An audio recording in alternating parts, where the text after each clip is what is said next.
Puji Tuhan, selamat malam Bapak Ibu Saudara yang dikasihi oleh Tuhan Yesus Kristus. Hari ini kita kembali berdoa puasa, jam doa seperti biasa hari Jumat. Mari kita mau sama-sama berdoa sebelum mendengar renungan di jam doa malam ini.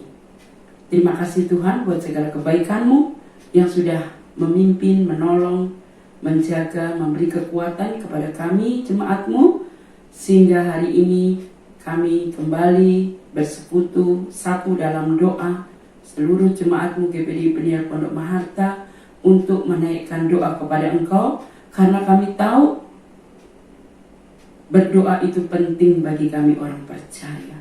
Urapi hamba-Mu, urapi kami semua, supaya firman ini menguatkan kami.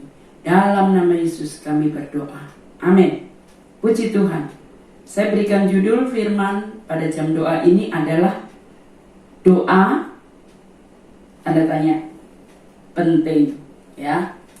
Doa penting. Kenapa doa itu penting? Karena doa itu menghancurkan iblis. Makanya kalau saudara mau berdoa, ada aja halangannya, kan? Kenapa? Iblis berusaha menghambat supaya saudara nggak berdoa, sebab ia tahu doa orang percaya itu menghancurkan iblis dan kuasanya.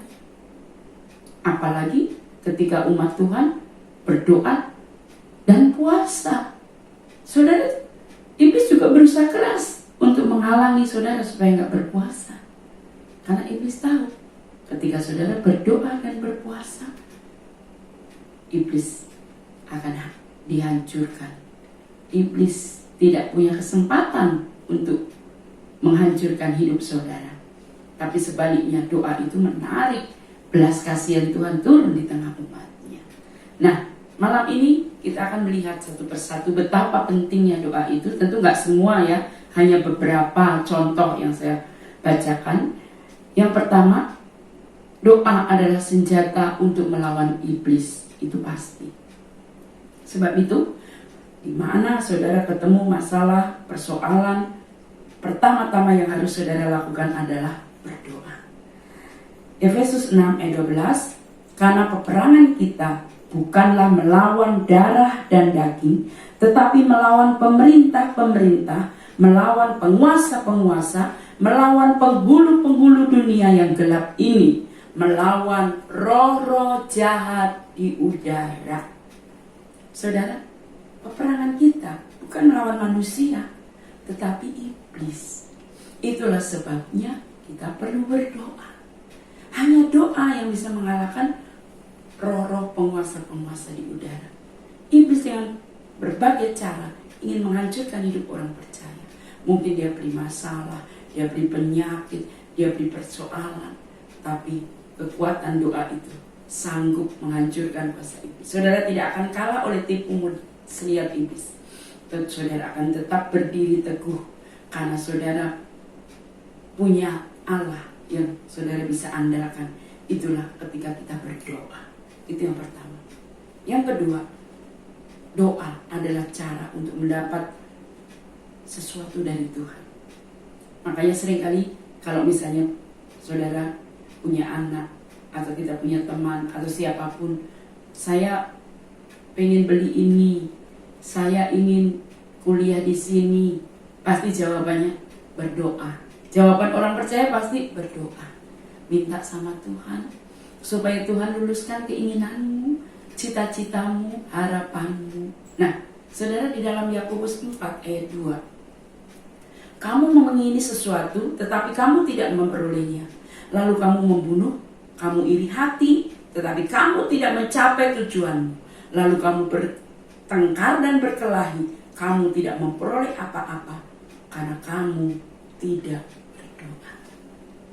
Saudara, kerap kali kita berusaha dengan sekuat tenaga kita. Kita pikir, oh pasti harapan, keinginan, cita-cita kita pasti, saya pasti tercapai. Tapi kita lupa, sekeras apapun usaha kita untuk menyelesaikan masalah, untuk mendapatkan sesuatu, kalau kita tidak berdoa, maka kita tidak akan beroleh apa-apa. Karena di dalam ayat ini bagian terakhir, kamu tidak memperoleh apa-apa karena kamu tidak berdoa. Jadi kalau kita punya rencana, cita-cita, keinginan, apapun itu, sampaikan kepada Tuhan dalam doa. Awali segala sesuatu dalam doa. Itu kenapa judul firman ini doa penting. Karena dalam kerinduan apapun, sesuatu apapun, kalau kita minta kepada Tuhan, Dia akan jawab doa kita. Bukankah di dalam Matius 7 ayat 7 bagian A juga dikatakan, mintalah, maka kamu akan diberi. Kepada siapa kita minta? Tuhan. Lewat apa? Doa. Jadi lagu Bimbo itu kan, Tuhan, tempat aku meminta. Yang pertama, Tuhan, tempat aku berteduh, tempat aku mengeluh, tempat aku berdoa. Tuhan adalah tempat kita berdoa. Kita tahu siapa Tuhan kita. Kalau engkau minta dalam namaku, aku akan memberi, kata Tuhan Yesus. Jadi alamatnya tepat. Siapa? Tuhan Yesus Kristus. Jadi kalau hari ini saudara belum mendapat apa yang saudara inginkan, rindukan, bawa itu dalam doa. Karena firman Tuhan bilang, kamu belum meminta, makanya kamu belum mendapat. Yang ketiga, doa adalah pekerjaan terpenting manusia. Banyak orang beranggapan, direktur itu adalah pekerjaan terpenting. Dokter itu pekerjaan penting. Semua pekerjaan baik. Semua orang punya profesi. Semua penting. Tetapi doa itu kegiatan, maksud saya, terpenting manusia. Karena doa nafas orang Kristen. Kita berhenti berdoa, mati kan? Rohani kita mati. Sebab itu kita perlu berdoa. Dalam Kisah Rasul 6 ayat 4. Dan supaya kamu sendiri dapat memusatkan pikiran dalam doa dan pelayanan firman. Ini kata Rasul Paulus, supaya kami sebagai Rasul, sebagai pelayan Tuhan, dapat memusatkan diri untuk berdoa dan dalam pelayanan firman. Rupanya saudara, untuk berdoa itu memang kita butuh fokus, ya, butuh waktu khusus. Kita harus siapkan waktu. Kita harus punya kerinduan untuk berdoa. Seperti malam ini, kalau orang gak punya kerinduan, buat apa? Doa itu biasa. Toh saya berdoa begini-begini aja. Tetangga saya gak berdoa juga begitu. Apa bedanya? Saudara, pada sebagai orang percaya, seharusnya kita tahu doa itu penting. Bahkan doa itu adalah kegiatan atau pekerjaan terpenting pada manusia. Kita manusia berurusan dengan Tuhan. Hidup kita ditentukan oleh Tuhan.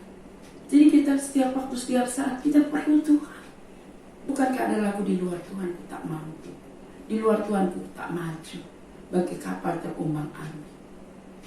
Tapi hanya di dalam Yesus, percaya, mengandalkan, berharap pada Tuhan dalam doa, maka kita akan mendapat kekuatan, kemampuan, pertolongan.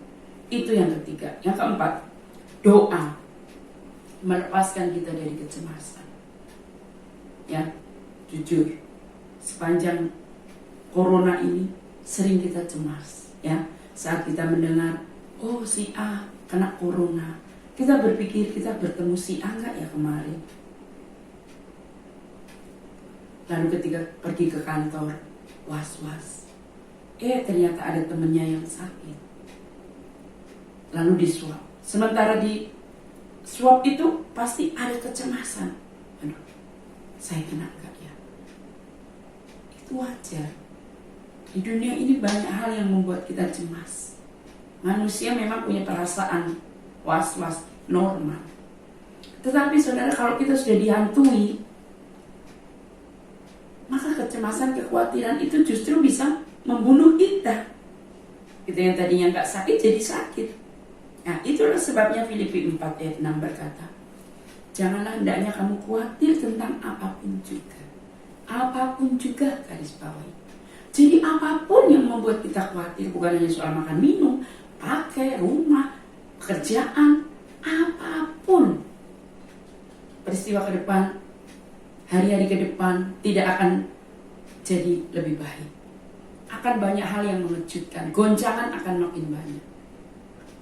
Bagaimana kalau kita tidak memiliki kehidupan doa? Saudara, penting kita berdoa. Karena di sini dikatakan jangan hendaknya kamu khawatir tentang apapun juga, tapi nyatakanlah dalam segala hal keinginanmu kepada Allah dalam doa. Jadi saat khawatir, sampaikan kepada Tuhan dalam doa. Malam ini pun saya tidak tahu apa yang membuat saudara khawatir. Entah sebagai pelajar punya kekhawatirannya sendiri, mahasiswa punya kekhawatirannya sendiri, pekerja, ibu rumah tangga, kepala rumah tangga punya kekhawatirannya sendiri. Orang muda yang belum dapat jodoh punya kekhawatirannya sendiri. Itu pun harus bawa dalam doa. Saat mulai khawatir, wah nanti jodohku kayak apa ya? Saya nanti ketipu nggak ya kalau pas dapet pacar ya? Ya kalau deket, tahu rumahnya. Tapi kan saya nggak tahu jodoh saya nanti siapa, rumahnya di mana. Saudara, kekhawatiran itu bisa aja datang. Bawa dalam doa. Ya, kan dikatakan segala hal. Jadi nggak ada batasan. Semua persoalan di bumi ini, kalau kita khawatir, bawa dalam doa. Malam ini kesempatan saudara bawa itu dalam doa. Dan permohonan dengan ucapan syukur. Ingat, kalau doa jangan hanya minta terus. Ingat kebaikan Tuhan. Bersyukur. Kita bisa nafas, itu berkat Tuhan. Ya, kita bisa menelan makanan, itu pun berkat Tuhan. Banyak orang mau nelan air aja susah. Apalagi nelan makanan. Harus di blender pakai selang. Saudara, kita hidup, bisa makan, bisa tidur, bisa bekerja, bisa berjalan, itu berkat Tuhan. Jadi saat berdoa jangan bersungut-sungut, tapi berdoa dengan ucapan syukur. Itu yang berkenan kepada Tuhan. Ya. Selain menyampaikan kekhawatiran, kecemasan kita kepada Tuhan, berterima kasihlah kepada Tuhan. Masa kita mau minta terus, nggak pernah bersyukur?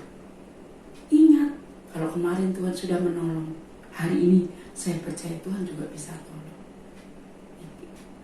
Kita mengingat kebaikan Tuhan. Seperti Mazmur 103 itu kan dikatakan, hai jiwaku, memujilah Tuhan, kebaikannya jangan kau lupakan. Apa kebaikan Tuhan?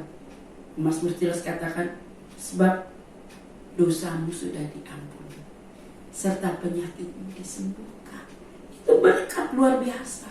Saudara dan saya diampuni dosanya, penyakit disembuhkan, itu berkat. Kita bersyukur. Yang kelima, doa adalah alat berjaga-jaga menantikan kedatangan Tuhan.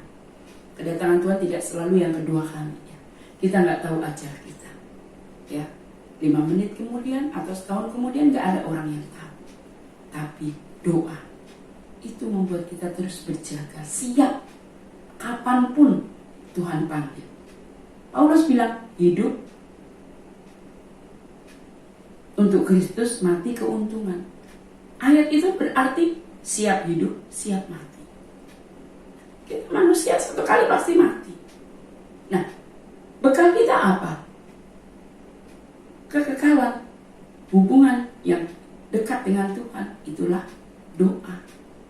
Tetap berjaga. Dalam Lukas 21 ayat 36, berjaga-jagalah senantiasa sambil berdoa, supaya kamu beroleh kekuatan untuk luput dari semua yang akan terjadi itu, dan supaya kamu tahan berdiri di hadapannya, di hadapan anak manusia. Jadi saudara, kita harus berdoa, karena doa itu adalah berjaga-jaga, ya, berjaga-jaga senantiasa sambil berdoa, supaya kamu dapat kekuatan. Selama menanti kedatangan Tuhan itu, kita diberi Tuhan kekuatan, kemampuan untuk menjalani hari-hari kita terus berjalan dalam kebenaran firman Tuhan, tidak dihancurkan oleh kuasa iblis. Nah, satu lagi, ini yang terakhir. Doa juga adalah salah satu cara untuk kita minta pimpinan Roh Kudus, kepenuhan Roh Kudus. Dalam Lukas 11 ayat 13c dikatakan, Ia akan memberikan Roh Kudus kepada mereka yang meminta kepadanya. Saat kita berdoa kan kita peganglah tanganku Roh Kudus, kita minta pimpinan Tuhan. Hidup di dunia ini tidak menentu, ya. Hari ke depan tidak bisa kita tebak. Kita perlu Roh Kudus. Nah, saat kita berdoa, kita sedang mengundang Roh Kudus untuk hadir, memimpin, menuntun hidup kita. Maka Roh Kudus sanggup mengingatkan kita, sanggup membantu kita berdoa kepada Tuhan. Ketika kita berdoa, Roh Kudus berkarya dalam hidup kita. Dan ayat selanjutnya Kolose 4 ayat 2 dikatakan, bertekunlah dalam doa, dan dalam pada itu berjaga-jagalah sambil mengucap syukur. Ingat, di dalam berdoa itu kita harus bertekun. 2 kali dalam ayat ini tadi, Lukas 21 ayat 36 kan juga dikatakan, berjaga-jagalah senantiasa sambil berdoa. Kalau dalam Kolose 4 ayat 2, bertekunlah dalam doa, dan dalam pada itu berjaga-jagalah sambil mengucap syukur. Sekali lagi Rasul Paulus mengingatkan, dalam berdoa itu kita harus selalu mengucap syukur. Jadi saudara, malam ini Tuhan mengingatkan agar kita tetap berdoa. Karena Tuhan yang kita sembah, Dia Tuhan yang mendengar doa kita. Dan Tuhan lebih tahu. Kalau saudara sudah berdoa, aku sudah berdoa, tapi kok Tuhan gak kasih ya. Saudara, Tuhan lebih tahu apa yang kita butuhkan. Kalau Tuhan gak kasih itu bukan berarti Tuhan gak jawab. Pasti itu yang terbaik buat kita. Kita tidak perlu untuk membanding-bandingkan dengan orang lain. Tapi percayalah, Tuhan lebih tahu apa yang saudara dan saya perlukan. Berdoa juga untuk pelayan Injil. Ayat terakhir sekali, Kolose 4 ayat 3, berdoa jugalah untuk kami, supaya Allah membuka pintu untuk pemberitaan kami, sehingga kami dapat berbicara tentang rahasia Kristus, yang karenanya aku dipenjarakan. Nah, saudara, saat kita berdoa jangan lupa berdoa untuk pemberitaan Injil, ya, supaya Injil diberitakan di seluruh bumi, supaya Tuhan beri kekuatan kepada para pelayan Tuhan, hamba Tuhan. Jadi bukan hanya pendeta saja yang berdoa untuk jemaat Tuhan, tapi jemaat Tuhan juga harus berdoa untuk pelayan Injil dimanapun berada, juga gembala saudara, supaya diberi kekuatan, kemampuan, ya, supaya Tuhan buka-bukakan rahasia firman-Nya, supaya pintu pemberitaan Injil itu terbuka. Paulus bilang,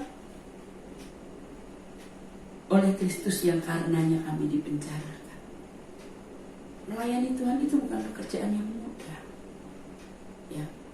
Seperti Rasul Paulus, dia harus keluar masuk penjara, siap mati. Nah, untuk itu kita perlu berdoa. Puji Tuhan, juga itulah sebabnya malam ini kita bersekutu bersama-sama berdoa. Apa permintaan kita kalau kita sudah menjelang bulan Desember? Berdoa untuk Natal. Kita punya kerinduan merayakan Natal, kita bawa itu dalam doa. Tuhan tahu kita hanya rindu untuk beribadah. Pasti Tuhan akan kabulkan kalau kita berdoa untuk dana yang kita butuhkan, untuk cara bagaimana supaya kita bisa sampai di tujuan, transportasi, pelayan Tuhan. Kita doakan jam-jam ibadah, supaya walaupun kita tidak bisa berkumpul dalam satu gereja, bukan hanya kita, sekali lagi seluruh orang di dunia mengalami hal yang sama, tapi jangan sampai iman kita dicuri oleh iblis. Biar kita tetap melakukan jam ibadah. Tetap berdoa, tetap berbakti. Jadi situasi kondisi hari-hari ini jangan menghalangi kita untuk terus memberitakan firman, untuk terus bersaksi, untuk terus mengalami berkat-berkat Tuhan. Mari kita berdoa. Terima kasih Tuhan buat firman-Mu malam ini yang mengingatkan kepada kami betapa pentingnya doa. Sebab itu ampuni kami kalau di hari-hari lalu mungkin kami mengabaikan jam-jam doa. Malam ini kesempatan yang indah di mana semua jemaat-Mu diberi penil Pondok Maharta di jam yang sama bisa bersatu dalam doa. Ajar kami Tuhan untuk berdoa, bersekutu, baik secara pribadi juga bersama-sama, sehingga kami rasakan kuasa nyata dalam doa. Dalam nama Yesus kami berdoa. Amin.